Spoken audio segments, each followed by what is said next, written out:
Assalamualaikum warahmatullahi wabarakatuh. Izin memperkenalkan diri, Bu. Nama saya Muhammad Alvin Ilmawan, mahasiswa dari Prodi S1 Akuntansi kelas AK704. Di sini saya akan menyampaikan terkait eh, jawaban dari ujian tengah semester saya dalam mata kuliah analisis laporan keuangan berbasis IT. Langsung saja kita masuk ke jawabannya pembahasan. Yang pertama, apa yang kita pelajari dalam analisis laporan keuangan? Analisis laporan keuangan bertujuan untuk membaca makna di balik angka-angka yang disajikan guna memahami kondisi real di perusahaan tersebut. Yang kita pelajari yaitu kita bisa memperoleh informasi bagaimana kesehatan finansial perusahaan tersebut, menilai kemampuan perusahaan bertahan dalam jangka panjang, atau kita bisa melihat rasio solvabilitasnya, nanti kita bahas, dan juga terkait kemampuan perusahaan dalam membayar kewajiban jangka pendeknya. Kemudian kita juga bisa melihat bagaimana kinerja operasional dari perusahaan tersebut. Kita bisa mengevaluasi seberapa efisien manajemen menggunakan aset untuk menghasilkan keuntungan. Dan juga kita bisa melihat prospek masa depan dari perusahaan tersebut. Kita bisa memprediksi tren pertumbuhan di masa depan berdasarkan data historis dan kondisi perusahaan saat ini.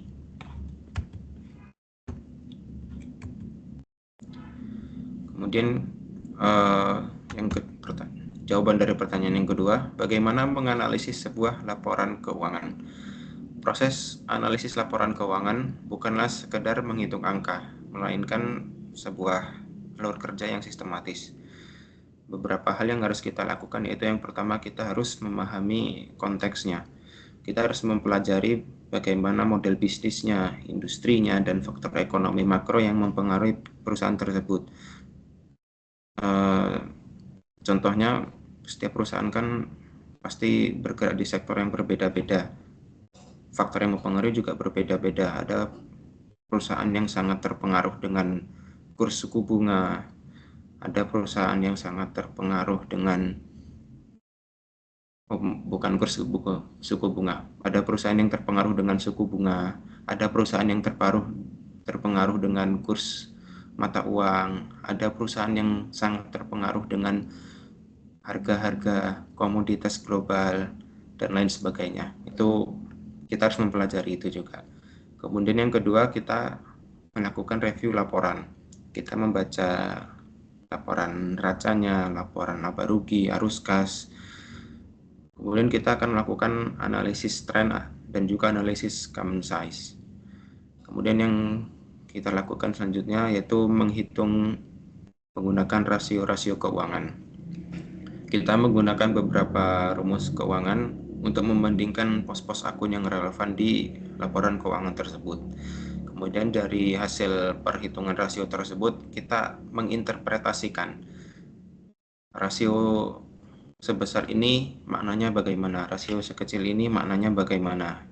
Kemudian kita bisa membandingkan rasio tersebut dengan tahun-tahun sebelumnya, laporan keuangan perusahaan tersebut di tahun-tahun sebelumnya, atau kita bandingkan data dari perusahaan tersebut rasionya dengan kompetitornya, baik di dalam skala industri atau perusahaan yang lainnya. Metode dasar analisis dalam laporan keuangan yaitu adalah analisis horizontal dan analisis vertikal. Analisis horizontal yaitu kita membandingkan data keuangan selama beberapa periode, misal 2023 dibandingkan 2024 gitu.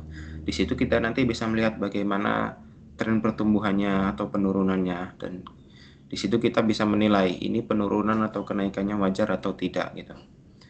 Kemudian untuk analisis vertikal, kita akan membandingkan setiap pos-pos di laporan keuangan dengan totalnya dalam satu periode. Misalkan di laporan laba rugi, kita membandingkan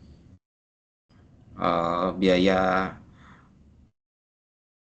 tertentu dengan nilai apa, atau misalkan dengan nilai pokok, harga pokok penjualan dengan nilai keseluruhan penjualan itu berapa persen gitu.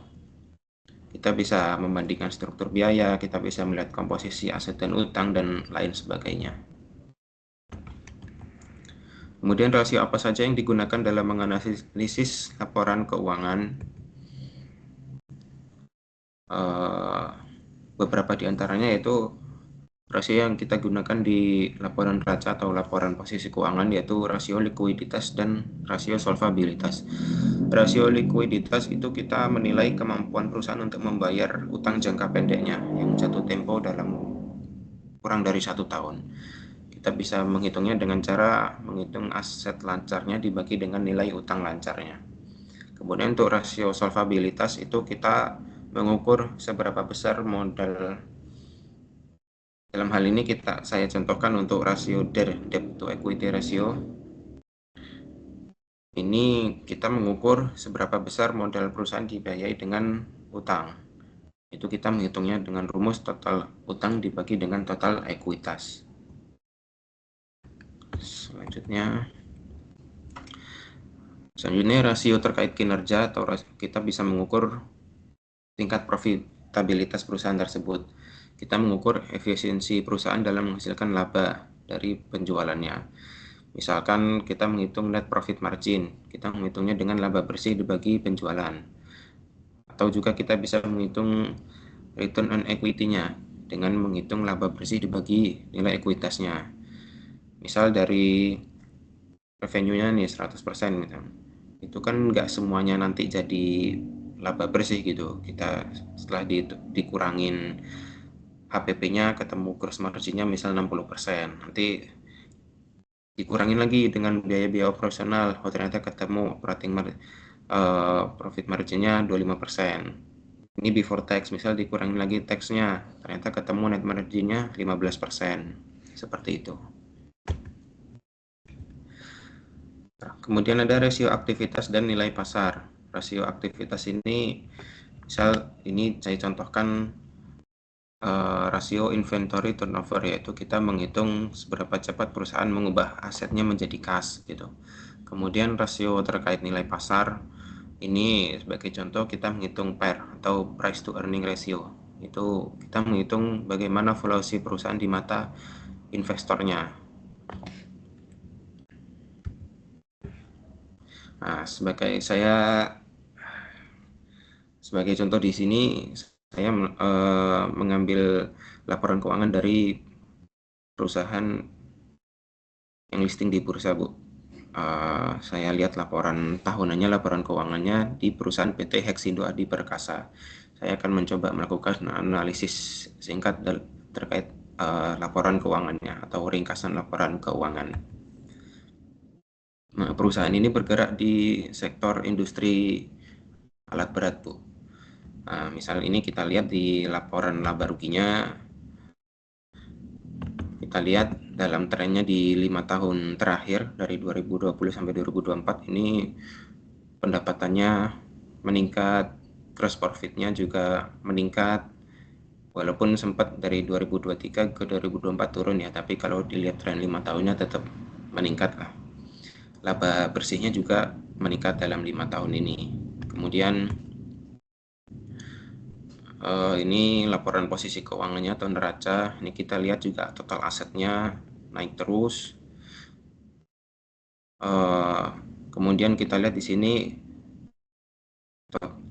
nilai liabilitas dan ekuitasnya. Oh, kita lihat ternyata dalam 5 tahun ini peningkatannya aset perusahaan ini dominan dari penambahan utang, bukan dari ekuitasnya gitu. Apakah ini jelek? Belum tentu juga gitu. Kita harus menilai lebih lanjut utang yang dia ambil ini untuk hal-hal yang produktif atau tidak gitu. Kemudian selanjutnya ini di laporan arus kas. Laporan arus kas ini juga dari aktivitas operasinya dia malah cenderung turun ya dari 2020 ke 2024. Padahal di 2022 itu pendapatan dia tertinggi, tapi justru pada 2022 aktivitas operasinya minus gitu. Nanti kita harus lihat lebih lanjut. Terus Kalau misal kita lihat dari saldo kasnya dalam 5 tahun terakhir juga dia mengalami penurunan, atau itu kita juga harus melihat apakah dia kesulitan mengubah piutangnya menjadi kas atau memang kebutuhan kasnya dia sedikit gitu. Nah, ini beberapa rasio keuangan dia. Ada kita lihat beberapa rasio, ada rasio dalam hal profitabilitas, solvabilitas, dan likuiditas. Di rasio profitnya kita lihat kebanyakan turun dalam 5 tahun terakhir ini. Gross profit margin turun, operating profit turun, net profit turun, ROA turun, namun ROE-nya meningkat.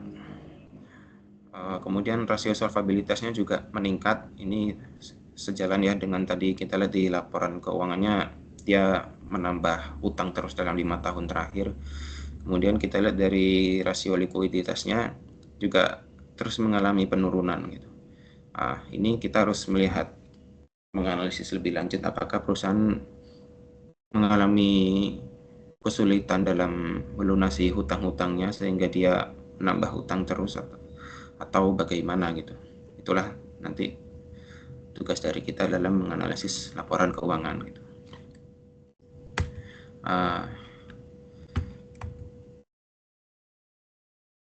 Sebagai penutup, Bu, statement dari saya, analisis laporan keuangan yang baik bukan hanya tentang angka, tetapi tentang narasi bisnis yang diceritakan oleh angka tersebut. Demikian yang dapat saya sampaikan. Terima kasih. Kurang lebihnya mohon maaf. Wassalamualaikum warahmatullahi wabarakatuh.